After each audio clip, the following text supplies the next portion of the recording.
थोडक्यात तुम्हाला एक अनुभव सांगतो. एकांतवासाचा थोडक्यात तुम्हाला अनुभव सांगतो. एकांतवास हा एकट्यानेच करायचा आणि तो कुठेतरी जंगलामध्ये कुठेतरी कुटीमध्ये असा करायचा. तर मी भाज्या हे ठिकाण निवडलं. भाज्यामध्ये इकडे लोहगड आहे, इकडे विशालगड आहे आणि त्याच्या डोंगराच्या मध्ये भाज्या सेंटर आहे आपलं यांचं त्रैलोक्य बौद्ध महासंघाचं. आणि त्याच्या 4-5 किलोमीटर आतमध्ये जंगलामध्ये एक कुटी बांधलेली त्यांनी एकांतवासाच आहे. आणि खरोखर या पावसामध्ये तिथे एकांतवास करणं खूप डेंजर आहे, कारण लाईट नसते, रात्रीची लाईट जात असते, साप एवढी ती तुम्हाला म्हणजे त्यांच्याच वस्ती तिथं जंगली प्राणी सुद्धा आहे. त्यावेळेस मी पहिल्या दिवशी गेलो, बिंदास होतो, काही वाटलं नाही, की मनाची तयारी करून गेलेलो होतो. आणि बऱ्याच लोकांचा मला त्या कुटीमध्ये जाण्यासाठी अपोज होता की त्या कुटीत जाऊ नका, तुम्ही इकडे जवळपास कुठेतरी घ्या. पण मी मनाची जिद्द केली होती की त्याच कुटीमध्ये मी एकांतवास करणार. तिथं एवढं म्हणजे भयानक आहे.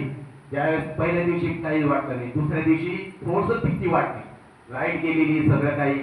बाथरूमला जाताना कोणी खिडकीतनं बघतंय का, कोणी काय हे करतंय का, इकडून कोणाचा हात येतोय का. जसे आपण सिरियल मध्ये ते जुने पिक्चर बघतो, कुठून तरी कोणतरी हात काढतंय, कोणतरी हसतंय, कोणतरी हे होतंय, अशी वेगवेगळे म्हणजे ते काय म्हणतात, आपल्याच कल्पना आपल्याला घाबरवत असतात. तर त्या मला घाबरवत होत्या, पण मी मनाची जिद्द केली आणि हे करून हे केलं. एक क्षण, 4 क्षण असे आले माझ्या म्हणजे स्वतःचा जीवाचा थरकाप झाला.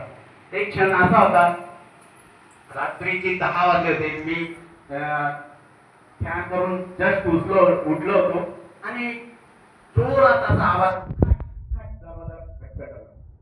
मी एवढं घाबरलो की म्हणजे पायाची थरथर काप झाली. बापरे, एवढ्या रात्री कोण आलं, लाईट नाही, एक अंधार खूप. तरी मनाची हे केलं की खिडकी उठू शकत नाही, तिथून हे कर, दरवाजा तर उठू शकत नाही. मग मी बरोबर माझ्याकडे टाच होता, टाच मी टाच हे केला आणि दरवाजाच्या कानोशाला कोणाचा आवाज येतोय का, कोणी प्राणी आलाय का, कोणी माणूस आलाय का, त्याचा आवाज ऐकूया. तर मी दरवाजाच्या कानोशाला असा कान दिला आणि त्यावेळेस तिथं जो आहे ना भुंग्याचा आवाज होता. म्हणून मला थोडीशी शांतता वाटते, अरे काय नाही, भुंगा आहे. तो भुंगा जो आहे ना त्या दरवाजाला धडकला.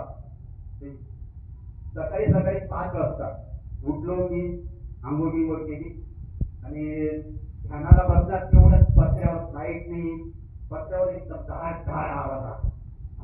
कोण आला म्हटलं, कोण एवढ्यात पत्र्यावर आवाज आल्या म्हणजे जंगल आहे ना, तिथं कोणाला आवाज बी देऊ शकत नाही, आपला आवाज ऐकणारा पण कोणी नाही तिथं, अशी अवस्था.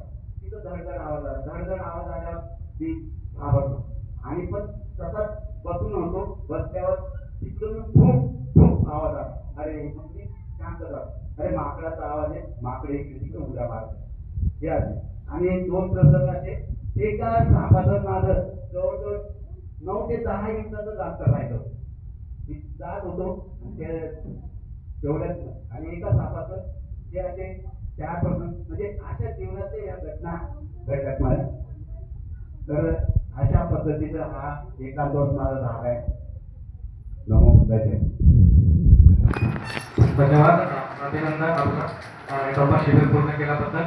तसेच आपण आता